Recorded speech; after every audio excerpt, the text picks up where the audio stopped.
Row houses tend to have a common problem, which is the joists sag over time, especially 100-year-old, and you get this sort of low point in the basement where the joists sag. So right down the middle of the house, you get, um, you know, some floor irregularity. What they've done here is pretty amazing.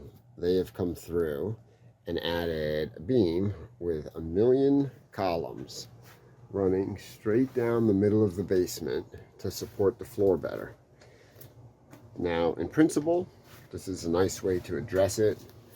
Um, any home inspector will tell you that these columns here aren't really meant for permanent use.